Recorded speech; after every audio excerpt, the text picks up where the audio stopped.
mo yung super ka, yung ex 8 years boyfriend mo na kinasal.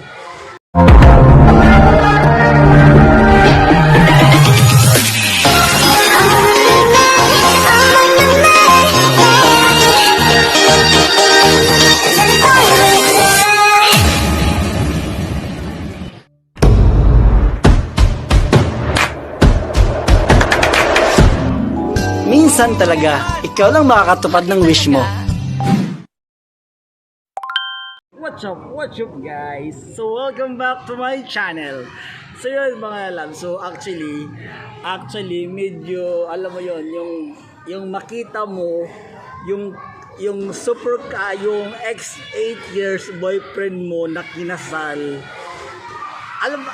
Alam mo kung ano yung feeling mo na alam mo yung nung nakita ko na 'di ba dati sa Hawes na sila kinasal, 'di ba? So ngayon kasi si Alvin kasi kinasal na siya. So officially na talagang kahit na laging nag-aaway, kahit na laging alam mo yun, laging tuliro yung kanyang asawa, yung girlfriend niya, dahil 'di ba? Nalaman ng asawa ni tawag na ni Alvin na meron siyang skandal. So dati siyang model. So nung nalaman ng kanyang asawa na si Alvin ay may skandal. So alam mo yung asawa parang tuliro, parang alam mo yung hindi mapakali, parang ganon. Pero at the end of the day, talagang pinush pa rin, gino pa rin ng ang kanyang asawa na talagang magpakasal silang dalawa ni Alvin. So sa side ko naman, nung makita ko na alam mo yun, yung na kinasal na sila, alam mo yun, so parang sana all ka na lang. Bakit? Kasi alam mo yung pag nakita mo, alam mo ito yung lalaki na minahal ko ng 8 taon, alam mo yung ganun. So alam mo yung ano bang feeling niya, parang parang mapa-amaze ka na. Isipin mo ha, nung mga panahon na walang-wala si Alvin. Tapos isipin mo kasi actually kasi si Alvin kasi dati siyang alam mo yung sa vulcanizing siya nagtatrabaho. So yung kanyang trabaho talagang madumi talagang alam mo yun, madumi talaga yung kanyang kamay, alam mo yung something ganun. Pero, nung makita ko na, alam mo yung kinasal na sila, tapos, mapapaano ka na lang, mapapasana all ka na lang. So, alam mo yung masarap sa pakiramdam na makita mo yung 8 years boyfriend mo na kinasal na. Di ba, napaka, alam mo yung, masaya actually. Yung feeling mo na, sana maging happy na siya, na hindi na siya laging inaawayin ng kanyang asawa, na alam mo yung hindi laging magchat-chat yung asawa niya sa akin na bakit ganito ganyan si Alvin, oh. So nung sinabi ko yung totoong nangyari kay Alvin na ito yung ang nangyari, so parang dati sa Alvin, no, sabihin sa akin niya, Wag mong sabihin sa aking asawa na ganito yung nangyari sa akin, gano'n. Pero at the end of the day, kasi syempre 'di ba, gusto kong magkaroon sila ng alam mo yun na may forever, 'di ba, gano'n. So talagang pinush ko talaga at sinabi ko talaga yung totoo na sabi ko na sana magtagal silang dalawa. So ngayon, isipin mo napakahaba na, isipin mo 4 na taon na ang nakalipas. So talagang alam mo, ang 4 na taon na pagmamahalan nila ay talagang mahaba na yun. Hindi na yun, alam mo yun, hindi na yun basta-basta, at hindi na yun ano bang term yan? Hindi na yun basta hindi na yun basta-bastang masipol or maelbow na maghihiwalay pa sila. Pero ngayon talagang makita mo na talagang nagmamahalan sila. Pero kaya nga sabi ko sa sarili ko na, Lord, sana Lord magtagal silang dalawa, Lord. Kasi syempre 'di ba, as 8 years boyfriend na talagang isipin mo ha, nung mga panahon na naging kami pa ni Alvin, at syempre 'di ba alam namin ni Alvin na ang aking trabaho, 'di ba? So dumating sa punto na halimbawa meron akong show. So ngayon ngayon 'di ba, merong magre-request sa akin, 'di ba? May mga magre-request sa akin na ano sana ganito, ganyan. So ngayon, yung boyfriend ko, sabi ko sa kanya na pwede bang makita ikaw at saka yung yung boyfriend mo na alam mo yun. So alam mo, dati pag 'di ba pupunta kami ni Alvin sa isang show, tapos may magre-request sa akin na ano. So alam mo ba, lagi ako nababad trip kay Alvin kasi syempre mahal ko yung tao, 'di ba? Tapos makita ko may naglalampungan. Alam mo yung ayoko na hindi ko na lang sasabihin dito sa vlog ko, no, kasi baka mamaya mawala na naman ako ng ads. Walang ads, so sayang lang tong vlog ko na to. So alam niyo na yung ibig kong sabihin, no. So parang ang nangyari na kapag ako may show, tapos si Alvin, halimbawa, syempre maraming mag-request. Marami ang mga mag-request sa akin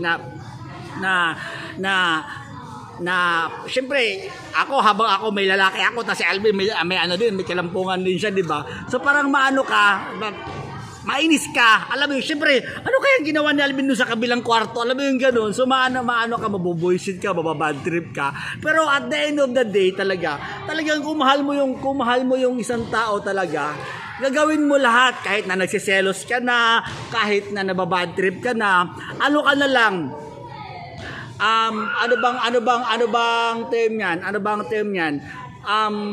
Mag-ano ka na lang, magpasawalang kibo ka na lang kasi yun yung naging trabaho mo eh. Nagets nyo ko? So ngayon, nung makita ko ang aking boyfriend na kinasal na ng talagang totoong babae talaga ba? Talagang mapapasana all ka na lang. Actually ako, sa totoo lang hindi man ako nagkaroon ng anak na syempre, 'di ba? Hindi man ako pinalad na magkaroon ng asawa, 'di ba? So kahit na paano, 'di ba? Meron ako may mga babies akong kasama. So okay na ako doon, happy na ako doon kahit na kasi alam ko naman na mahal ako ng mga aking mga baby, ayun sila naglalaro. Ayan. Ayan. So ayan, may lumapit sa akin, doon na kayo, sige na, doon na at ako nagbo-vlog. So ayun, so hindi man ako pinalad na magkaroon ako ng anak. So marami naman ako mga babies na alam mo 'yun. So back tayo sa aking vlog, no? Back tayo kay Bino. So dati pag may shoot ako, 'di ba? Tapos ngayon, 'di ba, nasa hotel na kami. Tapos pag nag-isip ko, ano kaya ginawa ni Alvin sa kabilang room?